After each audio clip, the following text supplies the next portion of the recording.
योगेन चित्तस्य पदेन वाचा मलं मलं शरीरस्य शरीरस्य च वैद्यकेन वैद्यकेन योपाकरोतं योपाकरोतं परं प्रवरं मुनीनां मुनीनां पतञ्जलिं पतञ्जलिं प्राञ्जलिरानतोऽस्मि। प्राञ्जलिरानतोऽस्मि। ॐ शान्ति शान्ति शान्ति शान्तिः।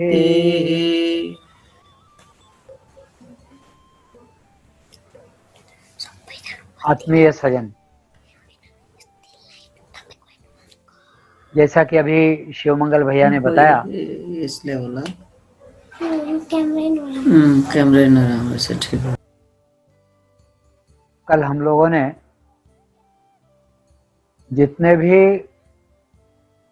सुख के विषय है वे अंततगत्वा दुख में ही रूपांतरित होते हैं और अंततगत्वा उनसे दुख ही निर्मित होता है, ऐसा विवेकी पुरुष जानने लगता है।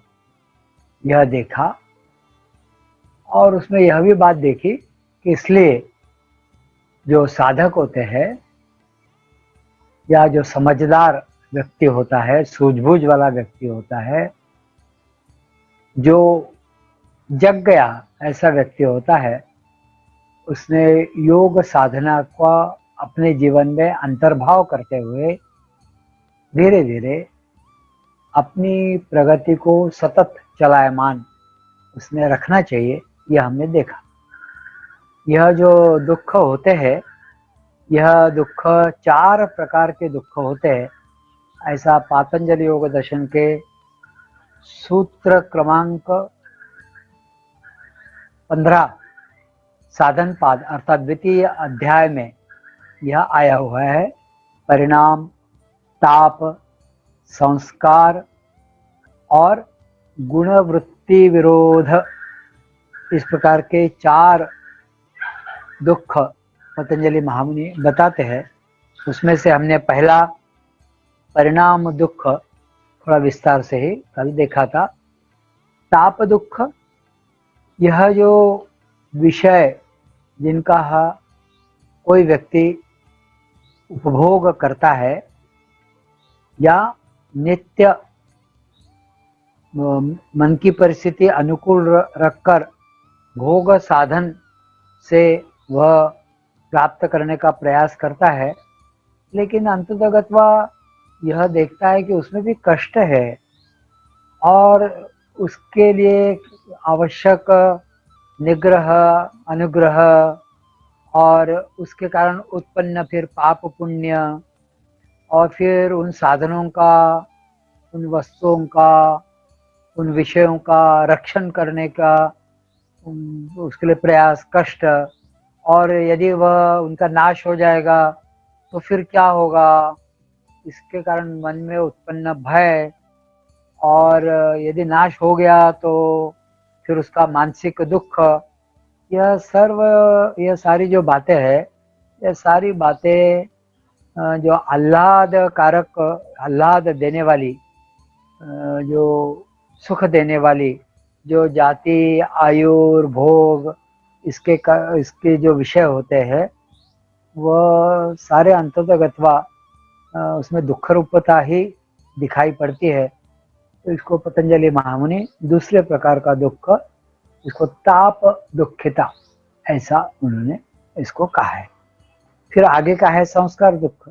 जब भी कोई सुख कोई व्यक्ति उसका उपभोग लेता है और अनुकूल बातों के कारण वह उसको शुरू में तो दुख रूप तो नहीं लगता है, लेकिन मान लीजिए बाद में दुख रूप लगता है, शुरू में वह सुख रूप लगता है, तो भी उसके संस्कार उसके चित्त पर तो पड़ते हैं और एकत्र होते हैं, और उसके कारण यह भी होता है कि इष्ट अनिष्ट ऐसे कर्म उसके द्वारा घटित होते हैं। और इन सब का तो संस्कार तो बनता ही है। तो उस कारण ये जो कर्म करता है इस प्रकार के, तो कर्ता के चित्त पर शुभ अशुभ संस्कार उसके घटित होते ही है।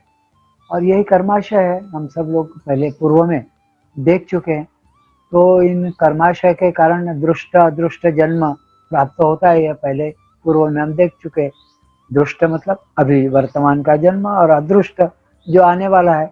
पीछे के जन्म का तो अभी हिसाब करने का कोई फायदा ही नहीं है भाई, या तो इस जन्म का कर लो या अगले जन्म का। और इस जन्म का हिसाब वो भी क्या करे, क्योंकि पूर्व के जन्म में जो कर चुके हैं उसके परिणाम स्वरूप वर्तमान जन्म है। अब इस जन्म में क्या होना चाहिए, जिसका अगले जन्म में जो अदृष्ट जन्म है, जो आने वाला जन्म है, उसमें क्या होगा। यदि हमने कुछ ऐसा टेढ़ा मेढ़ा कर रखा है, अब भुगतना पड़ रहा है। या मान लीजिए कुछ शुभ या कुछ पुण्य के कार्य हमारे हाथ से होते हैं, तो भी उसका कोई तो कारण होगा ही। बिना कारण से यह कार्य तो संभव ही नहीं है इस जीवन का। तो यह जीवन तो कार्य रूप है, लेकिन इसके पीछे तो कुछ है।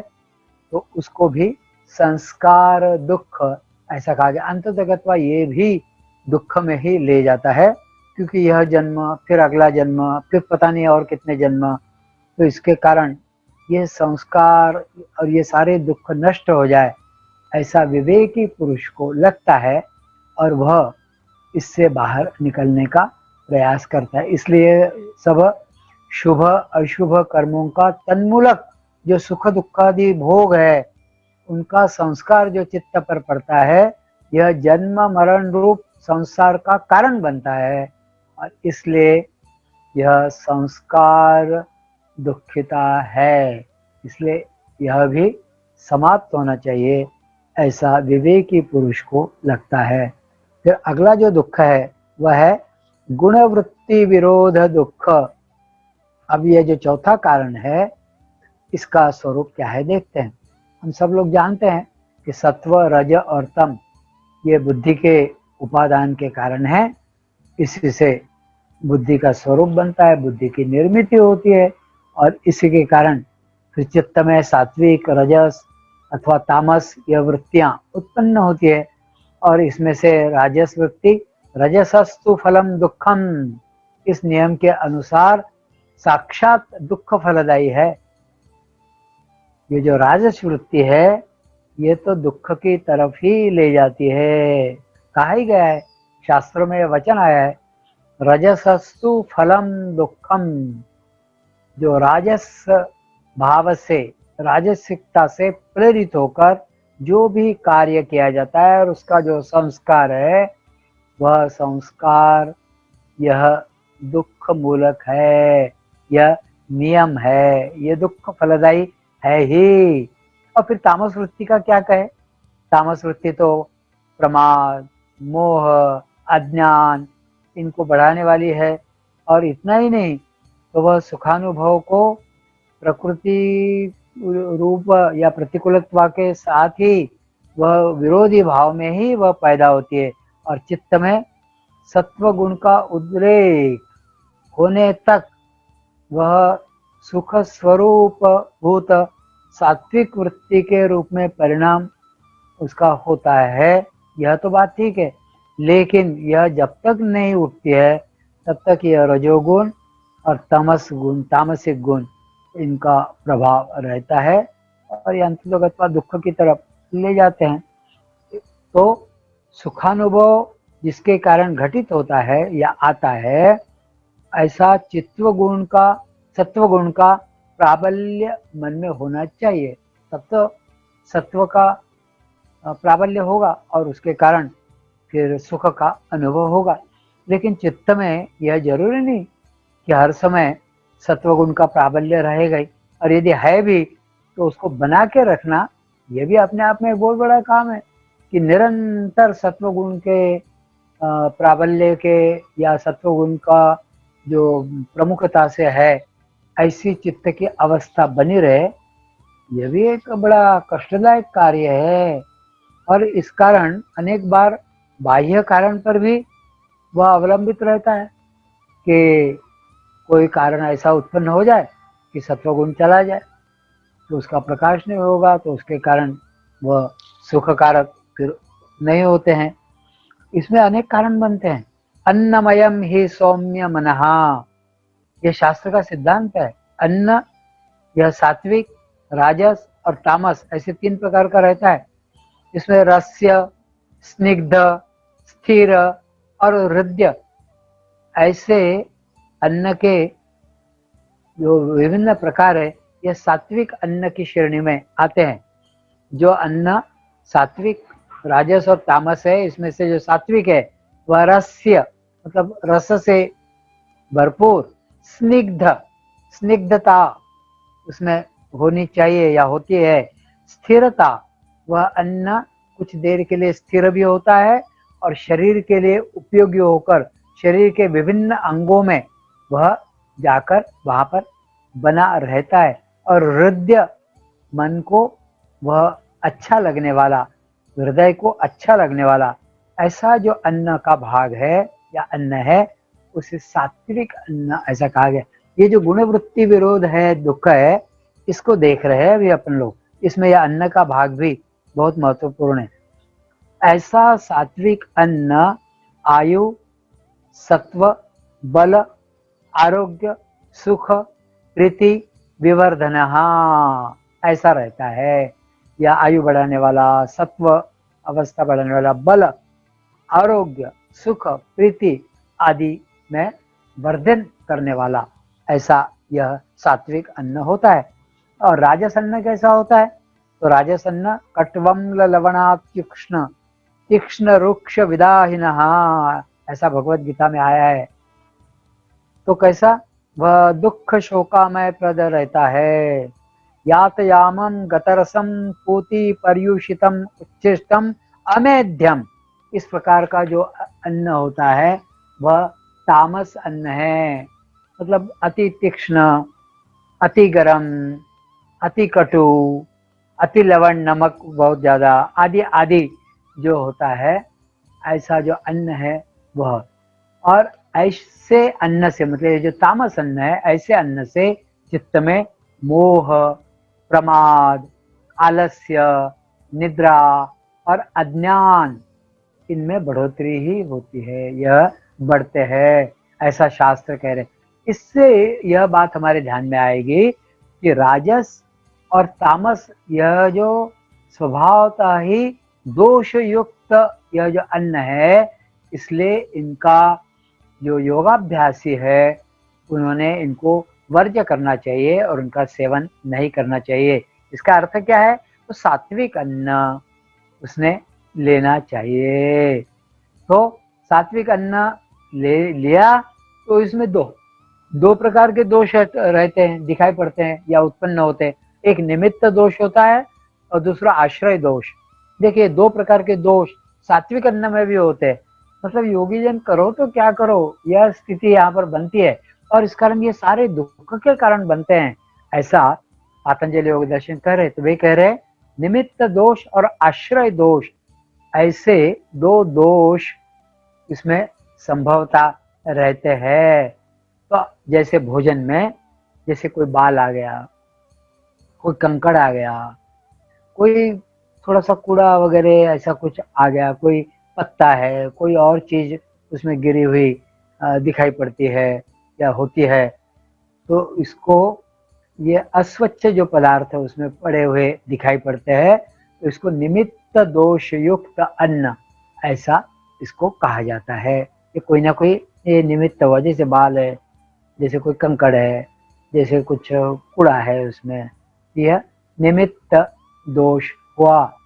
लेकिन दूसरा जो है आश्रय दोष, यह उससे भी ज्यादा भयानक है और वह अंततगत्वा दुख की तरफ ले जाता है। जैसे पकाया हुआ जो भोजन है, अन्न है, वह जिस स्थान पर पकाया गया अथवा पकाने के बाद जिस स्थान पर रखा, जिस स्थान पर पकाया गया, जिस स्थान पर रखा, वह स्थान यदि राजसिक और तामसिक वृत्ति के लोगों के सानिध्य के कारण राजस और तामस इस स्वरूप के हो गए होते हैं, तो उस स्थल का राजस और तामस वृत्ति का परिणाम उस भोजन पर पड़ता है।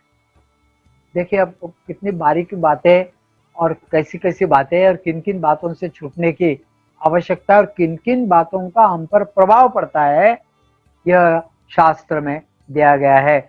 तो किन लोगों ने वह पकाया, इतना ही नहीं तो वह कहाँ पर रखा गया, वहां पर राजसिक व तामसिक वृत्ति के लोगों का सानिध्य हुआ क्या, और वह स्थल राजस और तामसिक वृत्ति के परिणाम उस भोजन पर ऐसा पड़ता है, ऐसा कहा गया। आगे बात कहते हैं। मैं जानबूझकर बहुत डिटेल में थोड़ा सा जा रहा हूँ, क्योंकि हम लोगों ने जितना संभव है उतना इन बातों से बाहर होने का प्रयास करना चाहिए।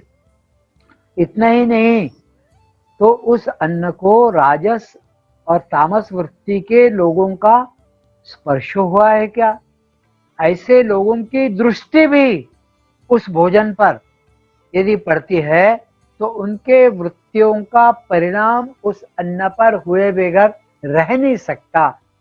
आपको पता है रामकृष्ण परमहंस देव कहा करते थे, यदि कोई उनके यहाँ भोजन पकाने के लिए होता था तो उसका हाथ अपने हाथ में लेकर देखते थे और कहते थे ये व्यक्ति कामुक है, यह वासनासक्त है, इसके हाथ का भोजन खाना नहीं चाहिए, इसको भोजन मत पकाने देना। इस प्रकार की बात रामकृष्ण परमहंस देव के जीवन में आई हुई है। इसका अर्थ आप अभी यहाँ पर लगा सकते हो।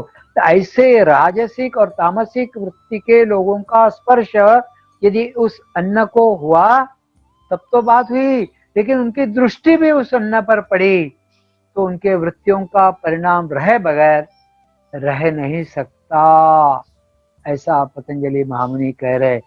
इस प्रकार राजस और तामस स्थल के अतिरिक्त व्यक्तियों के संपर्क से वह अन्न दूषित हो जाता है, या उनकी भावनाओं के कारण उनकी दृष्टि पड़ने से भी वह अन्न दूषित होता है। इसे आश्रय दोष ऐसा कहा गया है। तो दो प्रकार के दोष सात्विक अन्न के बारे में भी कहे गए हैं। कौन सा? पहला जो है वह है निमित्त दोष, किसी निमित्त से अन्न अशुद्ध हुआ, और दूसरा निमित्त दोष के बाद आश्रय दोष।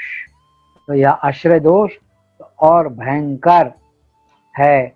इसलिए जिनका स्वभाव राजस्व तामसिक है और जो व्यवहार प्रवण सामान्य लोग सामान्यतः वह राजसिक और तामसिक स्वभाव के रहते हैं, तो उनके वृत्ति पर इस प्रकार का जो आश्रय दूषित अन्न है उसका विशेष प्रभाव हुआ दिखाई नहीं पड़ता।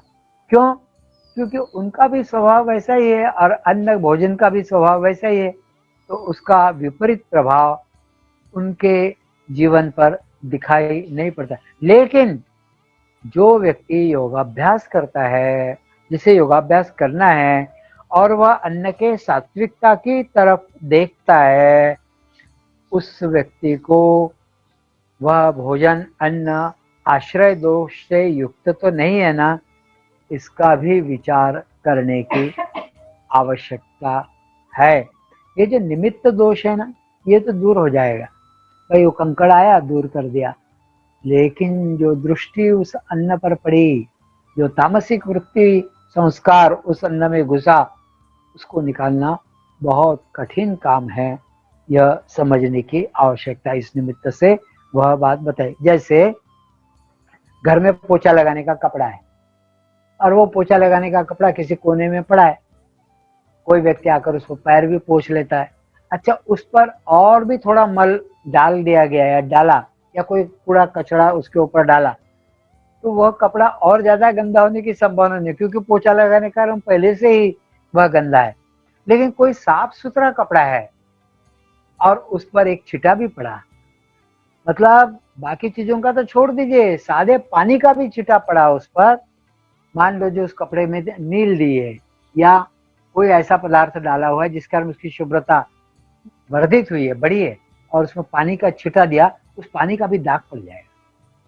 वो इतना शुभ्र होता है कि उसका भी दाग पड़ता है। और जो पहले से ही अशुद्ध है, पहले से मैला कुचला है, उस पर तो कितना भी मैल और डाल दो दिखाई नहीं पड़ेगा। ऐसा ही तामसिक वृत्ति और सात्विक वृत्ति के लोगों के अन्न सेवन के बारे में हम कह सकते हैं। इसलिए यह समझने की आवश्यकता है कि अन्न के बारे में बहुत सावधानी रखने की आवश्यकता है। तब निमित्त दोष अथवा आश्रय दोष, इससे भोजन अन्न दूषित नहीं हुआ है ना, इसकी दक्षता लेने की जरूरत है। और यह दक्षता लेने के बाद भी कभी कभी निर्दोष, जिसमें किसी प्रकार का आश्रय दोष या निमित्त दोष नहीं है, ऐसा अन्न मिलेगा ही, इसकी कोई निश्चिति नहीं रहती है। और सदा सर्वदा उसके अधीन रहना यह भी संभव नहीं होता है। इसलिए जो अन्न प्राप्त होता है उसी अन्न पर संतुष्ट रहना पड़ता है। तो यह अन्न यदि राजसिक या तामसिक है अथवा स्वभावतः सात्विक होने के बाद भी निमित्त दोष अथवा आश्रय दोष इनसे युक्त है, तो उस अन्न में राजसिकपना अथवा तामसपना उत्पन्न हो जाता है, अर्थात राजसिकता और तामसिकता उत्पन्न हो जाती है। तो फिर मन अन्नमय है, मन की उत्पत्ति ही अन्न से है, मतलब मन स्थूल है और उस कारण इसका प्रभाव मन पर अथवा वृत्तियों पर, मन से जो उत्पन्न होती है राजसिक और तामसिक, उन पर हुए बगैर रह नहीं सकता।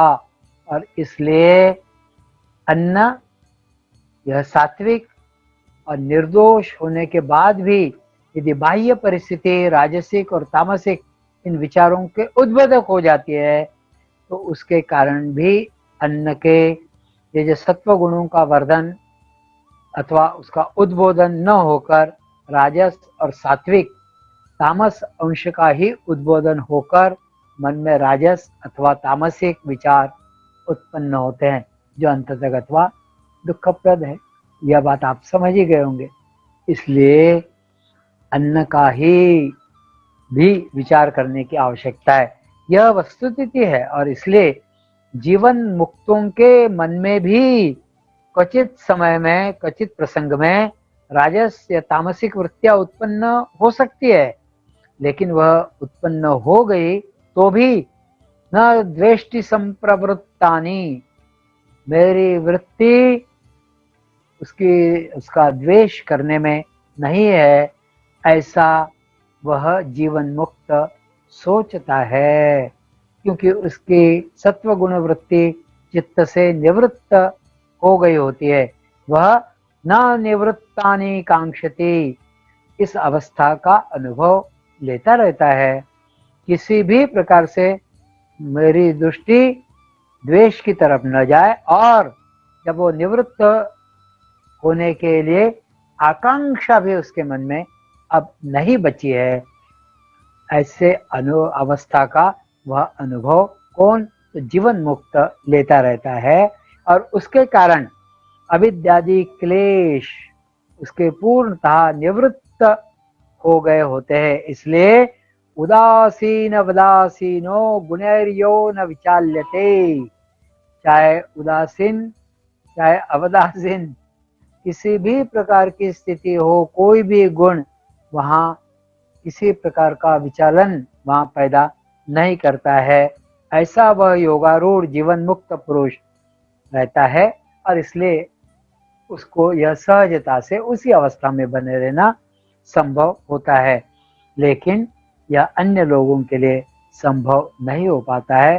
जो नए नए साधक है उनके लिए तो यह संभव नहीं होता है। इसलिए आह्लाद फल अथवा जात्यादि सामग्री उसको जब मिलती है, तब उससे उसको सुख होगा ही, ऐसा नहीं है। क्योंकि इन सब बातों का प्रभाव, मतलब सारी बातें अनुकूल है फिर भी सुख मिलेगा, इसकी कोई गारंटी नहीं है, कोई निश्चित नहीं है।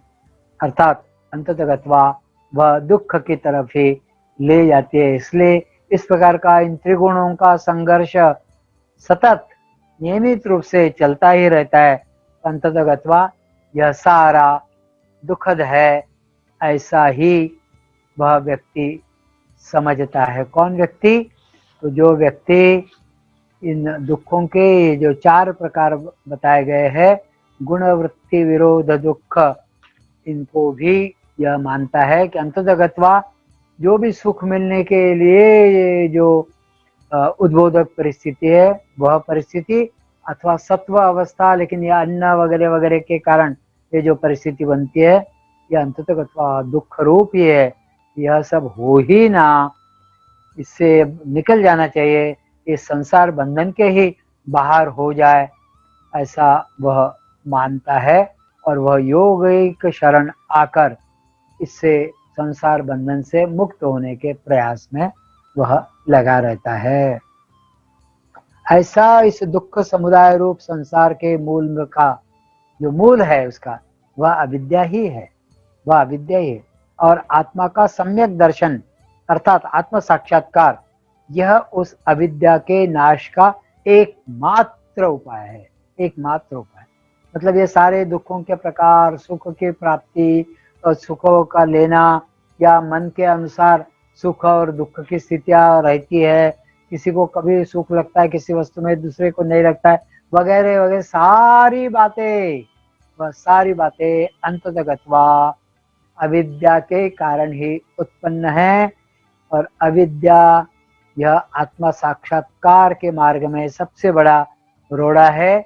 इसलिए अविद्या का नाश यह एकमात्र उपाय आत्म साक्षात्कार का है, ऐसा शास्त्र यह पातंजलि योग दर्शन बताता है। जैसे चिकित्सा शास्त्र होता है, तो चिकित्सा शास्त्र में क्या होता है? चिकित्सा शास्त्र में रोग क्या है, उस रोग का कारण क्या है, फिर वास्तविक या पूर्ण आरोग्य क्या है, और उस आरोग्य को प्राप्त कराने के लिए औषध कौन सा है। यह 4 बातें प्रमुख रूप से रहती है। भाई क्या बीमारी है, यह बीमारी क्यों हुई है, इस बीमारी के परे जो निराम है, ऐसी जो अवस्था है, वह अवस्था कैसी है, और उस अवस्था को प्रदान करने वाले औषधि, मेडिसिन, दवाई, वह कौन सी है भाई, उसका उपाय, उपचार, यही तो 4 बातें हैं। ऐसा ही शास्त्र में भी यह 4 बातें, यह 4 अंग आते हैं। कौन से?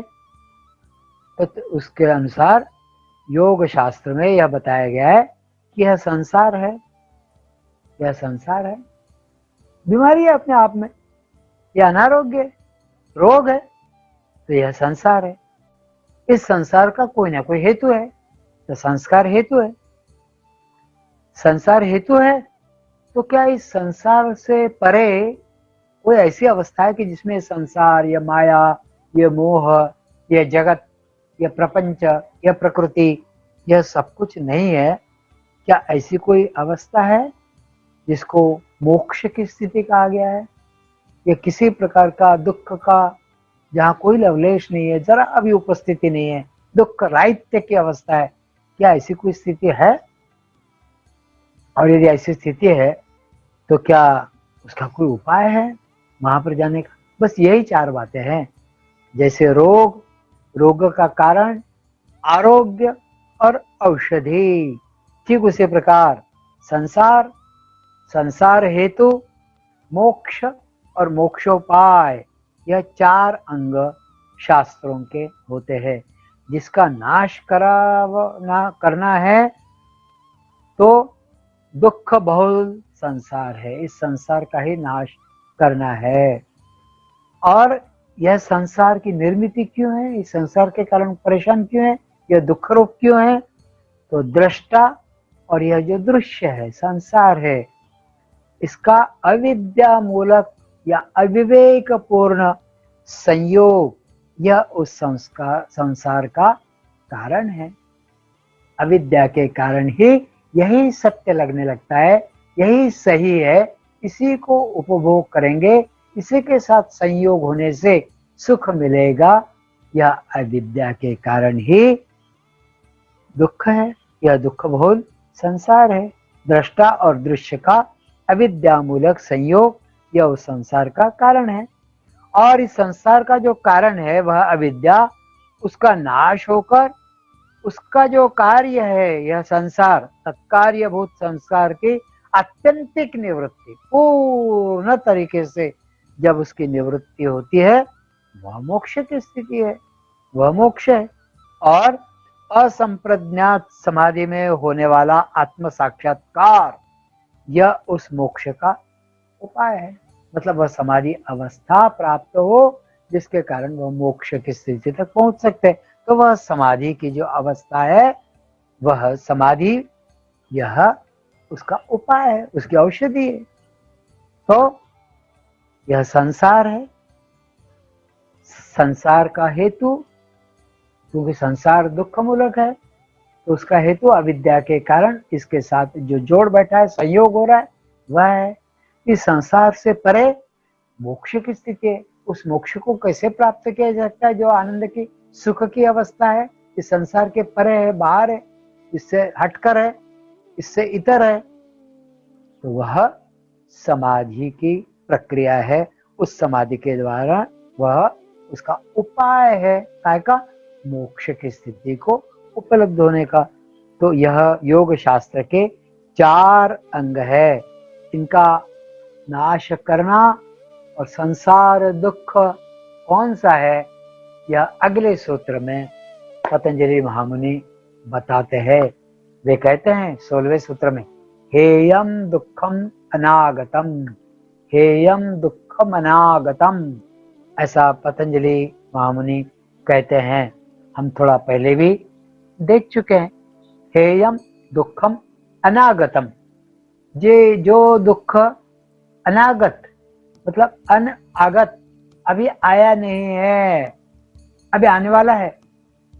अनागत, जो आगत है वो तो हम भुगत रहे हैं, पहले भी कुछ भोग चुके हैं, लेकिन प्रत्यक्ष वर्तमान में भी दुख भोग रहे हैं। यह वर्तमान में यह शरीर होना और इस शरीर के साथ लगे हुए जितनी भी तकलीफें, दुख, कष्ट, रोग, बीमारी, व्याधि, स्त्यान आदि आदि, यह सारा कुछ, प्रमाद, आलस्य, निद्रा, स्मृति, स्वप्न आदि आदि सारा कुछ, या पंचक्लेश या वृत्त या पंचतया, सारा कुछ यह इस वर्तमान जन्म में भुगत रहे हैं।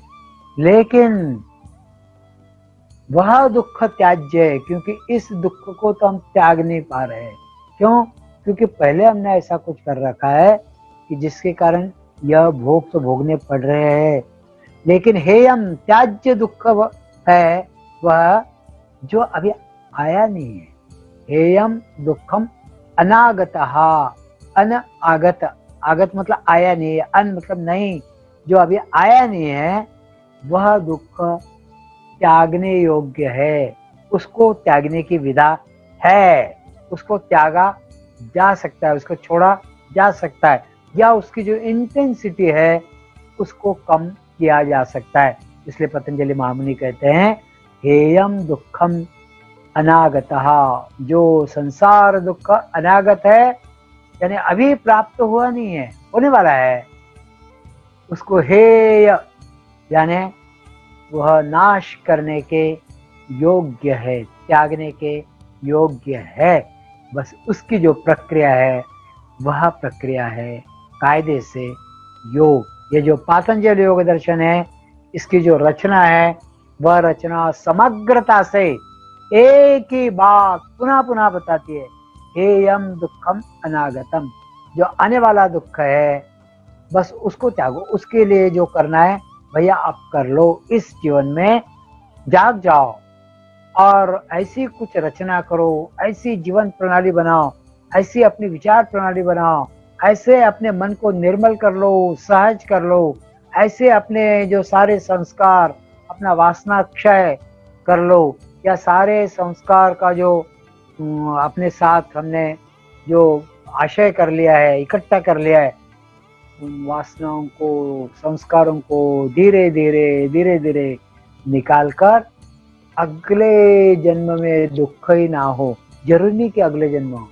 इस जन्म में भी वह हो सकता है, उन दुखों का नाश करो। उसकी जो प्रक्रिया है वह प्रक्रिया योग है, ऐसा पतंजलि महामुनि बताते हैं। वे कहते हैं दुख भोग के 3 प्रकार है।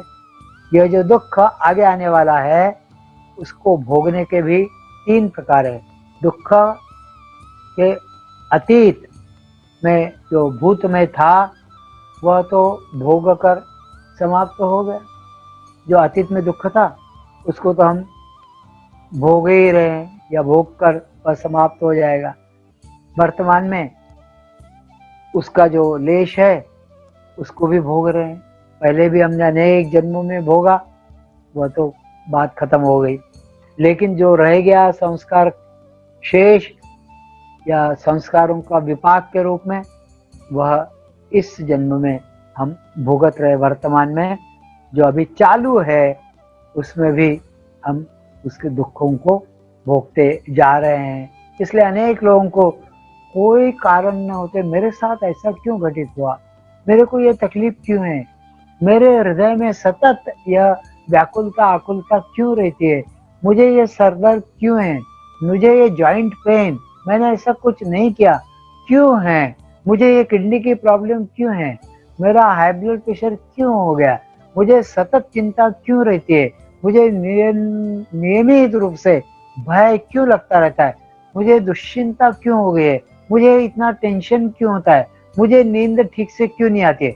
यह सारे पिछले जन्मों के कर्म है जो इस जन्म में इन दुखों के से हमको भुगतने पड़ रहे। तो वर्तमान यह जो दृष्ट जन्म है इसमें यह होता है। और अनागत यानी जो आज प्राप्त नहीं है, अभी आगे आने वाला है, उसमें भी भोगने पड़ेंगे। ऐसे 3 प्रकार, भूत में भोग चुके हैं, वर्तमान में भोग रहे हैं और आगे भी भोगने पड़ेंगे। पुनर्जन्म के द्वारा वह हमें प्राप्त होने वाले हैं, यह निश्चित। इसलिए अतीत में दुख भोग कर खत्म कर दिया, इसलिए उन पर अब विचार करने का तो कोई कारण बनता नहीं है। ठीक है, लेकिन पूर्व कर्म के अनुसार जो जात्यायुर भोग, जाति आयु और भोग हमें प्राप्त हुए हैं, उसको इस वर्तमान जन्म में, वर्तमान काल में उनको भोगना पड़ता ही है और वह चलता ही रहता है। इसी को हम प्रारब्ध कर्म कहते हैं। प्रारब्ध कर्मणाम भोगादेव क्षया, इस नियम के अनुसार उनको भोग कर ही समाप्त करना पड़ता है। उनको भोगे बगैर छुट्टी नहीं है। उनकी तीक्ष्णता कम हो सकती है। यदि आप अपनी तितिक्षा बढ़ा लेते हो तो उसकी तीक्ष्णता, उसका आवेग, उसकी शक्ति या उसकी तीव्रता यह कुछ मात्रा में कम तो की जा सकती है, लेकिन उसको भोगना पड़ता ही है। तो यह कितने बड़े दुख की स्थिति है यह आप समझ लो। और अगला जो है बस वह है, उसकी अब चिंता करना शुरू करो। तो अनागत दुखों का नाश करना हो सकता है। अनागत दुखों का मतलब जो अभी आए नहीं उनका नाश करना संभव है, ऐसा पतंजलि महामुनि कहते हैं। वे कहते हैं जो अनागत अभी आए ही नहीं है, अभी वह दुख प्राप्त नहीं हुए है, लेकिन अगले समय में मतलब आगे भविष्य में, चाहे पुनर्जन्म के द्वारा चाहे इस जन्म में भी आगे, वह हमको भोगने पड़ेंगे।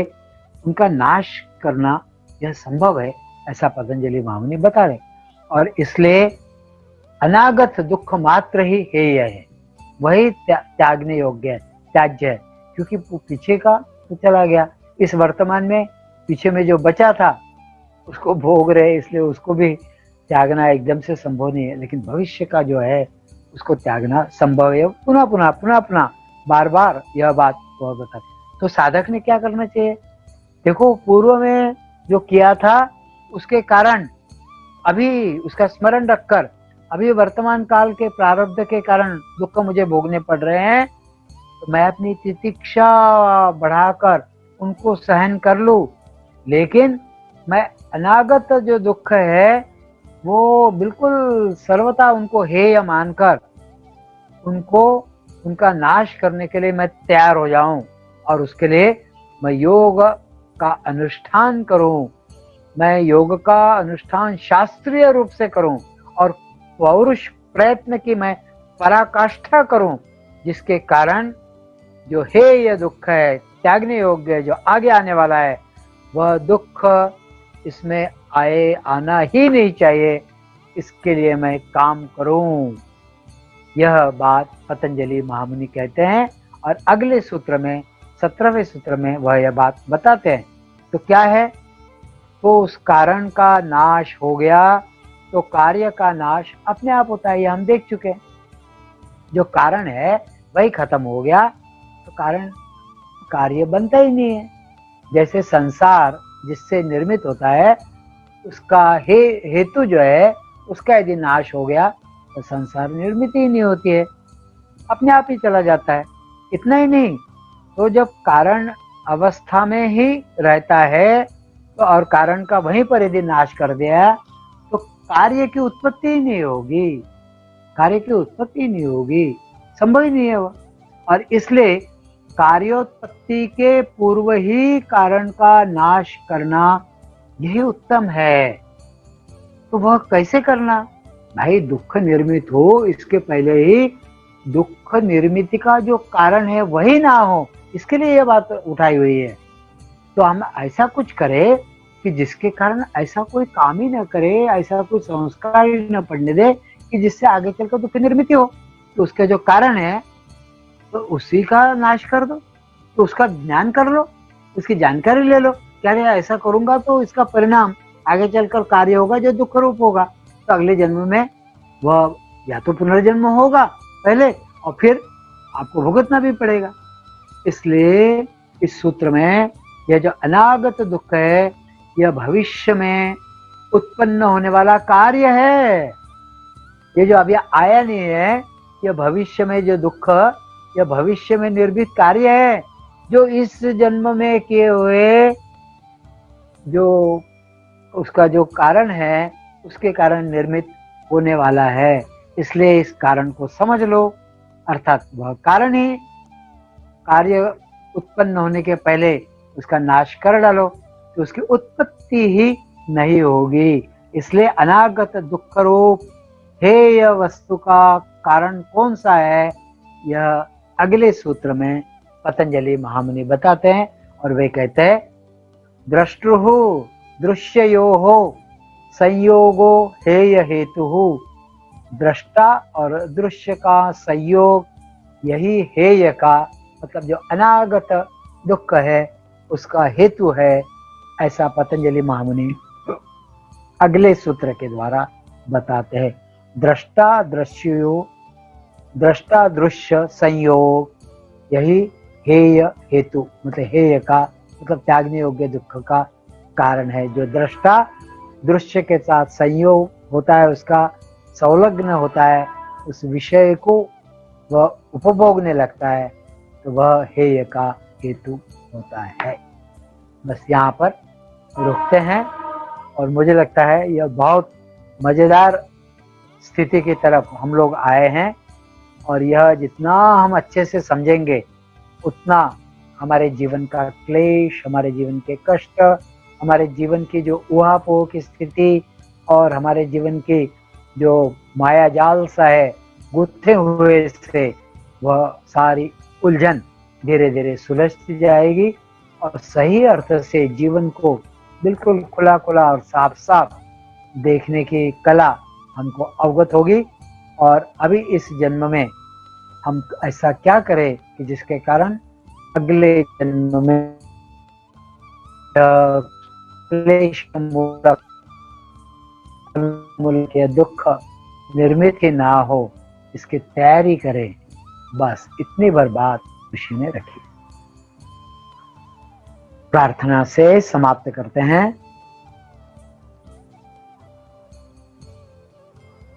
सर्वे भवन्तु सुखिनः, सर्वे सन्तु निरामयाः, सर्वे भद्राणि पश्यन्तु मा कश्चित् दुःखभाग् भवेत्। ॐ शान्ति शान्ति शान्तिः। प्रथम सत्र यहीं समाप्त होता है। धन्यवाद। थोड़ी देर के लिए शांत बैठते हैं।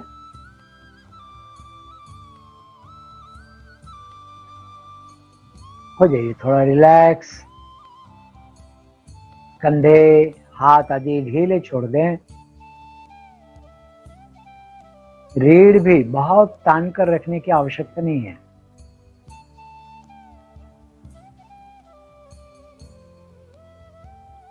चेहरा शांत, प्रसन्न वदन। सब लोगों ने मन में खुशी का भाव रखना चाहिए कि कम से कम पातंजल योग दर्शन के माध्यम से हमारे अंदर धीरे धीरे दिन प्रतिदिन वह विवेक जागृत होता जा रहा है और जो क्लिष्ट स्थिति है वह स्थिति समझ में आती जा रही है। भोजन सात्विक कैसा हो, विचार सात्विक कैसे हो, सरल, सहज, निर्मल, पवित्र, शुभ और जो क्लिष्ट है, जो गुथे हुए है, जो दुख कारक है, जो अविद्याजनक है, अविवेक से परिपूर्ण है, उनसे धीरे धीरे धीरे उठकर हम दिन प्रतिदिन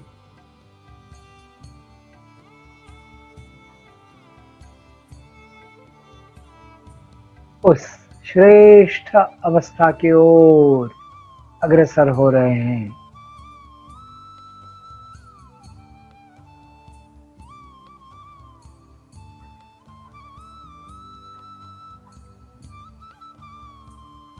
अंततः गत्वा योग शास्त्र ही हमारा तारणहार होगा। उसकी विभिन्न प्रणालियां पौरुष प्रयत्न से साधने का प्रयास और समझ विकसित होते होते विवेक पूर्ण स्थिति की ओर प्रत्येक साधक धीरे धीरे धीरे बढ़ता जाए, ऐसा शुभ संकल्प।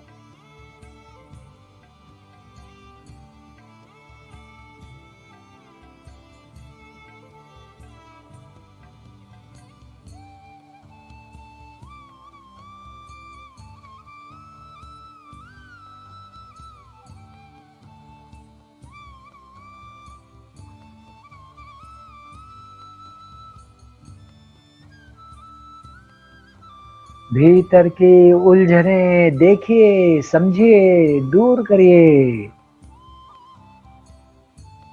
पूर्व की उलझने दूर करना, नई उलझने पैदा ही नहीं होने देना, ऐसा कुछ प्रयास प्रतिदिन थोड़ा थोड़ा थोड़ा करते रहें।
ओम शांति शांति शांति।